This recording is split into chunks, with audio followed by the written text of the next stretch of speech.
dio un pie importantísimo para esta entrevista. ¿Por qué hay un y qué cuando una mujer decide jugar al fútbol? Y la literatura, el arte en general, ha servido para visibilizar determinadas cosas y Daniel Baldi es uno de los representantes de esta cultura de poner sobre la mesa temas que tienen que ver con el fútbol, con las mujeres. Es un placer recibirte, Daniel, sos un amigo de la casa. Bienvenido. Buen día, gracias por la invitación.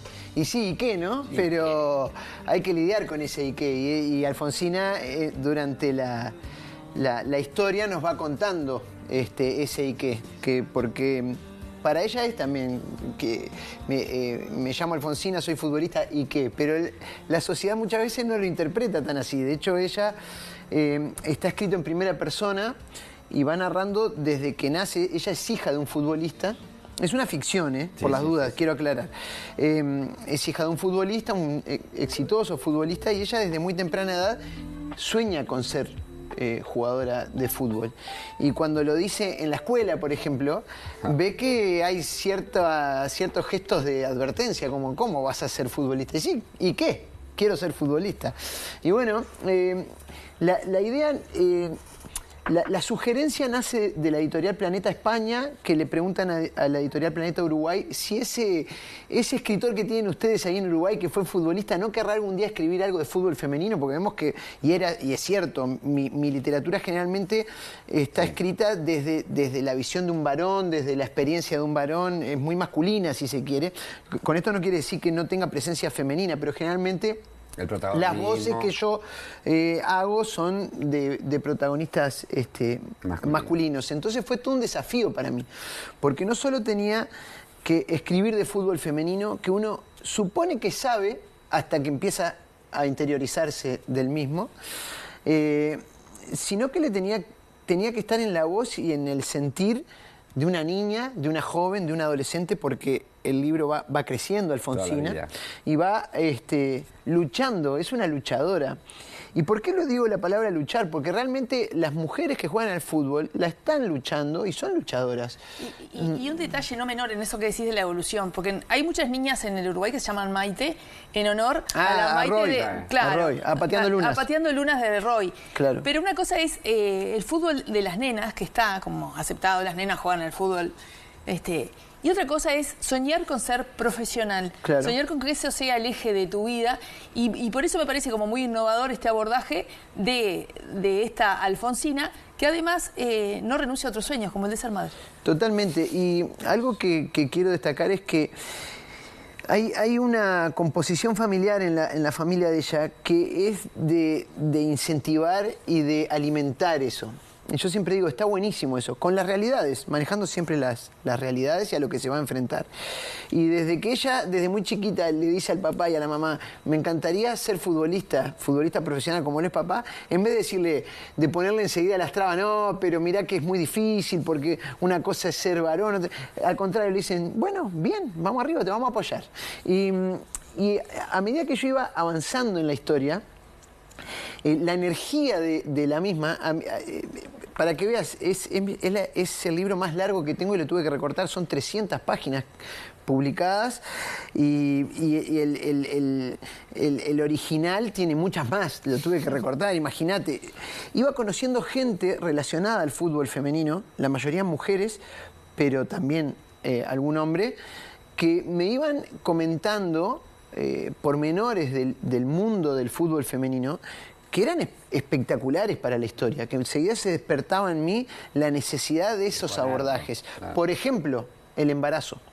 En un momento, Alfonsina arranca su carrera en Rampla, digamos, su carrera profesional, lejos de serlo, pero en Rampla. Pasa a Nacional y de Nacional se va a jugar al Ajax. La historia se desarrolla, traje la remera, porque la historia se desarrolla sobre todo en Holanda, en el Ajax. De hecho, la presentación la vamos a hacer el jueves que viene, jueves 19, en la Sala Magnolio a las 18:30 horas, y viene un dirigente del Ajax que conocí, porque viajé a Ámsterdam, y yo quería escribir de un equipo que conociera. Yo tengo una novela escrita en París y yo no conozco París, por ejemplo. Y sin embargo la novela se desarrolla en París. Esta vez no quise hacer lo mismo, quise ir, interiorizarme, conocer el club, conocer la ciudad.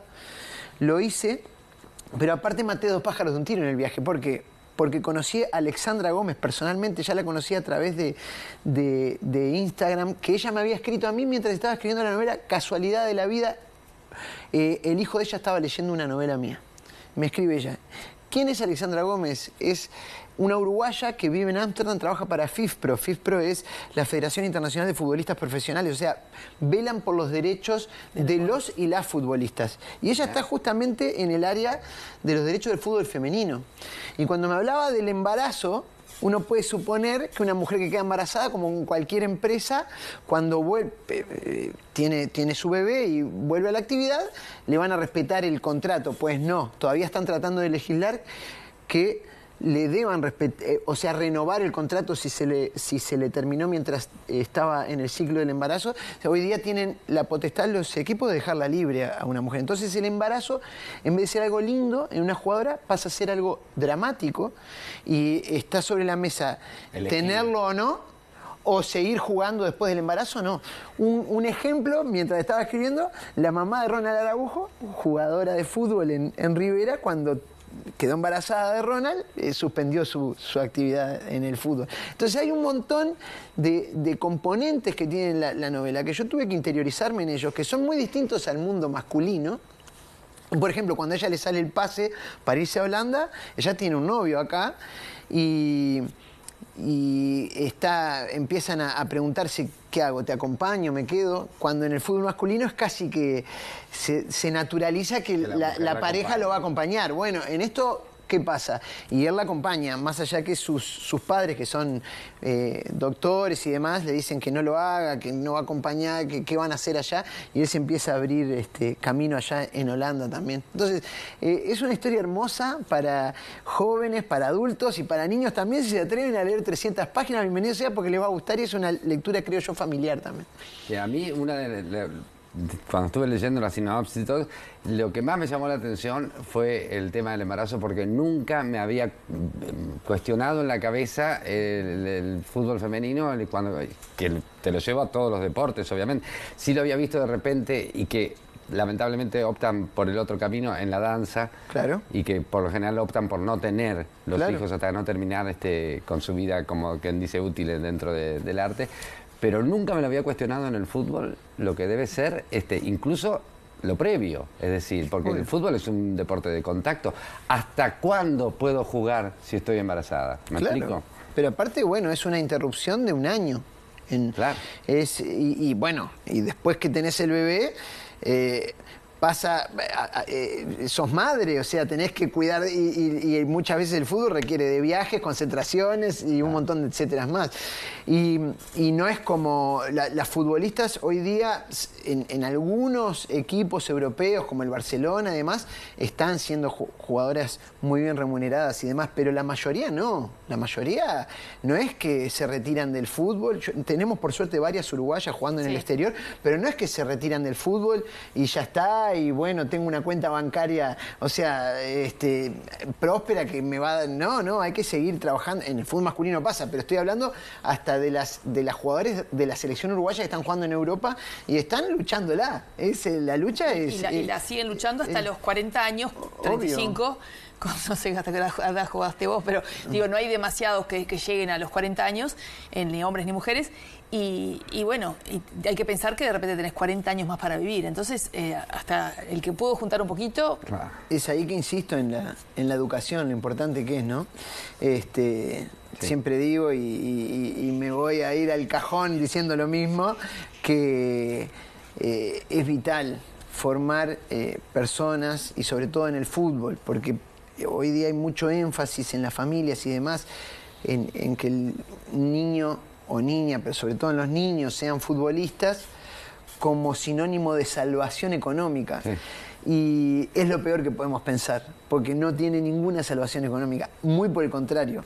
Se van a encontrar con una vida, así hayan llegado al fútbol profesional, que se les termina a muy temprana edad, con 30 y pocos. 40, yo diría que los arqueros, con suerte. 30 y pocos. Y bueno, después hay que seguir haciendo algo, viviendo. Y si no me formé, es un gran problema. El retiro en el futbolista muchas veces se pone sobre la mesa, no es algo contemplado. Pero cuando le preguntás a esas familias o a esos adolescentes y demás, ¿qué vas a hacer en tu retiro? Muchas veces lo ven como algo tan lejano que ni siquiera se lo plantearon. Y de lejano no tiene nada, al contrario. Nos tenemos que ir, pero vos ya que viajaste y fuiste para allá y todo, ¿hay algún lugar donde se le considere como iguales a las mujeres en el fútbol? Bueno, porque acá yo he sentido cuentos hasta que usan con la camiseta transpirada del equipo masculino que acaba de terminar. Bueno, acá en Uruguay hasta el masculino pasan esas cosas. Estamos tratando de que no pase más, pero bueno, es una batalla. El fútbol uruguayo, yo llegué a clasificar a una sudamericana y no nos podíamos bañar cuando terminaba el entrenamiento porque no había agua caliente en el club, con Bellavista. Entonces, la realidad acá en Uruguay, bueno, es insólita y hasta el día de hoy siguen discutiendo a veces cuando hay una oferta de 20 millones si es mejor a una de 5. Entonces, imagínate, si estamos en esas discusiones, imagínate las discusiones que puede llegar a haber en todo. Pero es cierto que necesitan mucho más colaboración.